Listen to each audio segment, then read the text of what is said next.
From the 1960s into the 1990s, the FV4201 Chieftain reigned as the United Kingdom's main battle tank, standing as a hallmark of British armored innovation. It carried forward the British Army's cruiser tank heritage, melding superb firepower with formidable protection. Introduced during a tense global climate, it was designed to counter threats posed by new Soviet heavy tanks and agile medium designs. Its development built on lessons gleaned from earlier British tank programs, like the Centurion, renowned for its adaptability, and the Conqueror, notable for its heavy firepower. The Chieftain was envisioned as a one-size-fits-all solution, a tank capable of bridging the gap between robust firepower and high mobility. In many respects, it succeeded brilliantly, although certain mechanical issues would dog it throughout its service.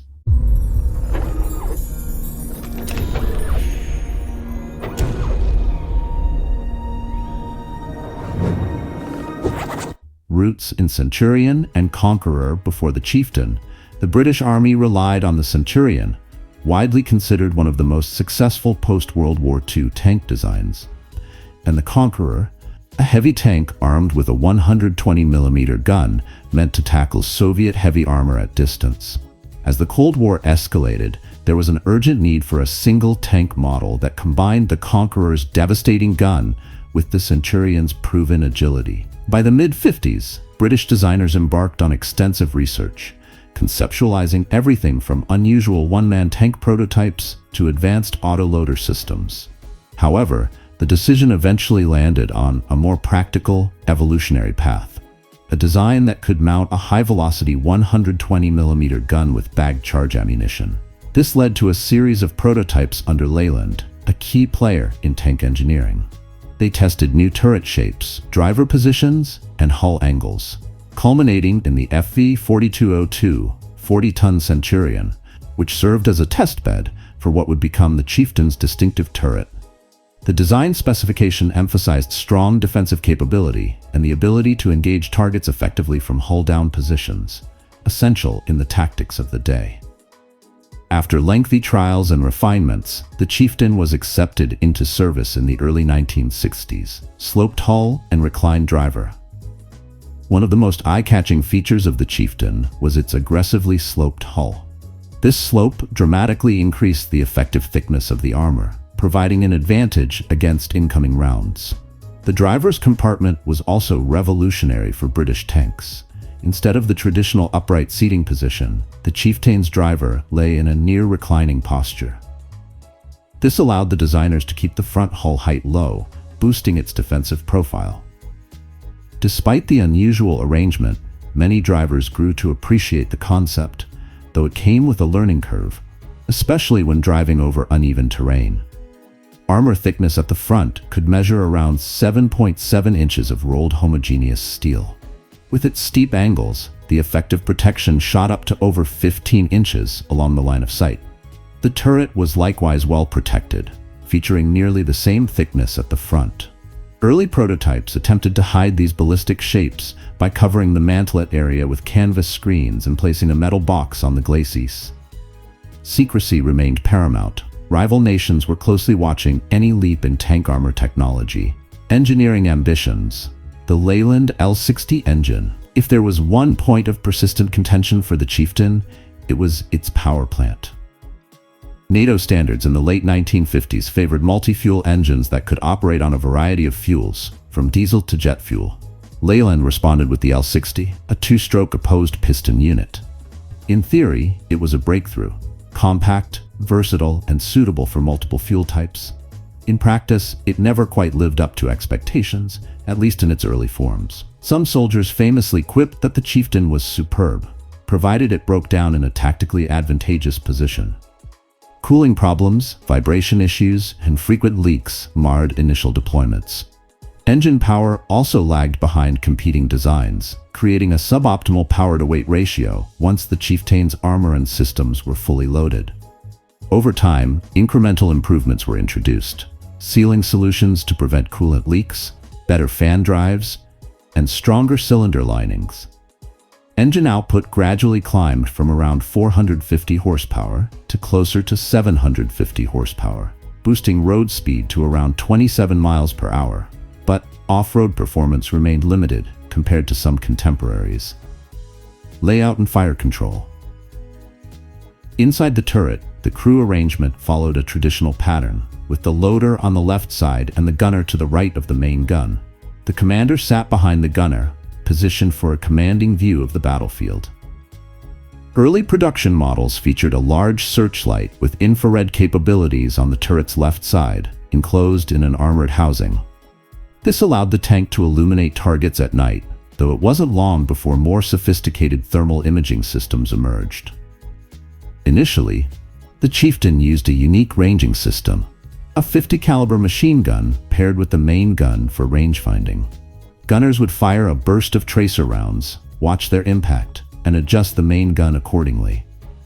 This was eventually replaced by modern laser rangefinders, which offered quicker, more precise readings and could link directly into a computerized ballistic system. With these upgrades, the Chieftain maintained a degree of battlefield relevance even as new tank designs emerged in the 1970s and 1980s. The 120mm L11 gun, central to the Chieftain's fearsome reputation, was its rifled 120mm Royal Ordnance L11 gun. At a time when many nations were experimenting with smaller high-velocity rounds or smoothbore barrels, Britain's choice was a nod to its heavy tank lineage. This weapon used separate projectiles and bagged charges, an unusual system that allowed for flexible loading and more manageable ammunition stowage. Spent shell casings were not an issue since the charges were contained in combustible bags ignited by small vent tubes.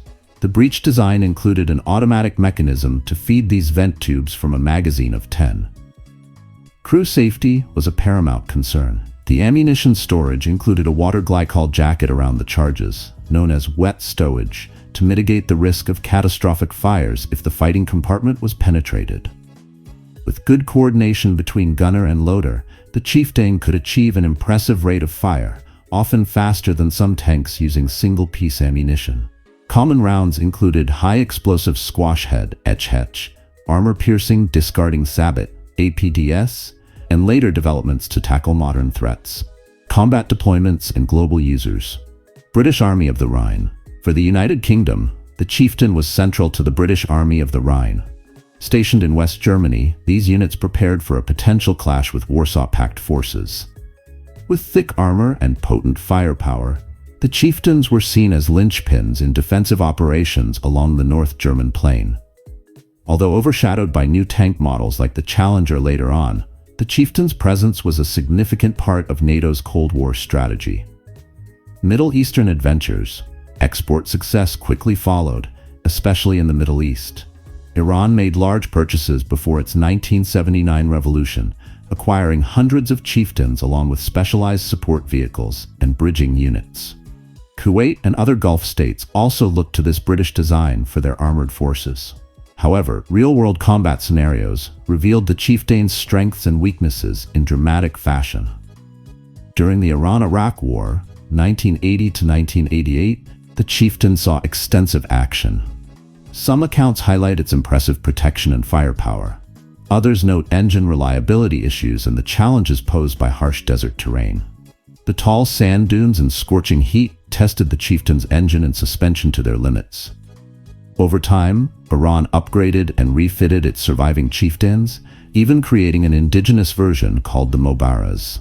On the Iraqi side, captured Iranian Chieftains were tested and found lacking in mobility when compared to more nimble Soviet bloc tanks. These trials pushed Iraq away from procuring British armor. Meanwhile, Kuwaiti Chieftains saw action during the Iraqi invasion of 1990. The few tanks that fought as part of Kuwait's 35th Armored Brigade could not halt the Iraqi tide, but managed to withdraw to fight another day. Most other Chieftains fell into enemy hands, either destroyed or captured after being abandoned. When Kuwait was liberated, it eventually replaced the aging Chieftains with more modern designs, reflecting the realities of tank evolution. Replacements and upgrades. Initially, Britain planned for the MBT-80 program to replace the Chieftain, envisioning a new, advanced tank that would surpass anything else in NATO service. Rising tensions with the Warsaw Pact in 1980 prompted Vickers to propose a further update of the Iranian Shir 2 project, which they called Challenger 1. This new tank met many of the MBT-80 design goals and could be delivered sooner. Challenger 1 entered service in 1983, although it faced its own development hurdles. As the Challenger 2 took over in the mid-1990s, the Chieftain was finally phased out of frontline British service. Yet the Chieftain's story did not end there. Many vehicles were sold overseas, retrofitted with improved fire control, thermal imaging, and even new power packs. The Stillbrew armor upgrade, named after two key designers, significantly boosted protection against shape charges. Some proposed improvements, like the addition of Chobham armor, never materialized in British service, but formed the basis for other export variants and foreign upgrades. Variants and specialized roles. The Chieftain platform proved highly adaptable. Engineers and designers created a range of variants for different roles. 1. Armored Recovery Vehicles, ARRV. Fitted with cranes and winches, these vehicles rescued stranded or damaged tanks from the battlefield. Number 2. Bridge-laying tanks, AVLB. Able to deploy portable bridges in combat zones, bridging gaps for friendly forces under fire. 3. Armored Vehicle Royal Engineers, AVRE. Designed for combat engineering tasks like obstacle removal and fortification breaching. These often carried fascines, large bundles of sticks to fill trenches or ditches. 4. Marksman Anti-Aircraft Variant. Some Chieftains were fitted with twin 35mm anti-air guns in a specialized turret, providing short-range air defense. 5. Trials Vehicles. British engineers used Chieftain testbeds to explore advanced armor concepts like aluminum chassis, or to experiment with the power packs intended for future tank projects. Production marks. As is typical in British tank nomenclature, different production phases resulted in multiple marks, MK, of the Chieftain. Early MK1 tanks were trial machines with underpowered engines, used primarily for crew training and problem solving. The M2 and MK3 introduced incremental improvements in engine output, turret details, and gun sights. The MK5, released in the mid-1970s, was the final production standard, featuring a more reliable 750 horsepower engine, better stowage, and refined NBC, nuclear, biological, chemical protection. Some nations, particularly Iran, operated enhanced forms of the MK5 that included extra fuel capacity and advanced laser-based sights.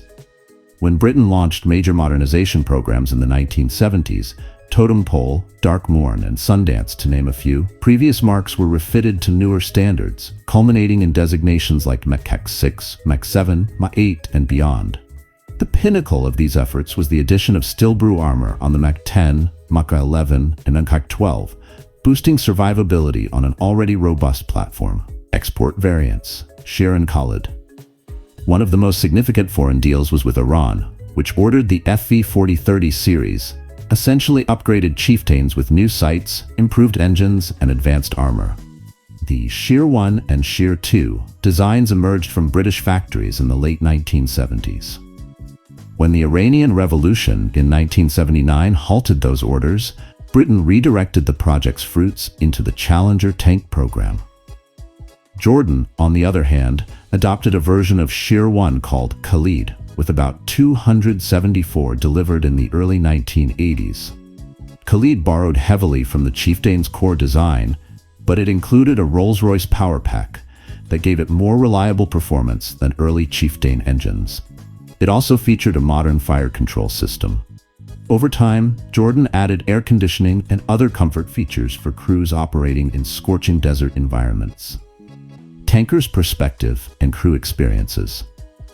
Operating a Chieftain often felt like wrestling with a stubborn yet formidable beast. Crews praised its main gun for punch and accuracy, particularly with the advanced ballistic computers that arrived in later models. Commanders had override controls allowing them to swivel the turret and acquire targets quickly, then hand off final aiming to the gunner. Night operations improved dramatically once thermal sights replaced older infrared systems, letting crews spot enemies by heat signatures rather than visible light. However, the driver's recumbent position, while beneficial for hull design, made long deployments uncomfortable. Maintenance crews found themselves grappling with frequent mechanical complications. Spare parts had to be stocked generously. electrical systems could be temperamental, especially in desert or Arctic conditions. Despite these headaches, when the Chieftain worked well, it was a monster on the battlefield. Thickly armored, heavily armed, and surprisingly agile on certain terrain. Final years and legacy. Britain's Chieftain line soldiered on until 1995, when the last regiment transitioned to Challenger 2. For 3 decades, it served as a symbol of British commitment to NATO and saw real combat in the Middle East.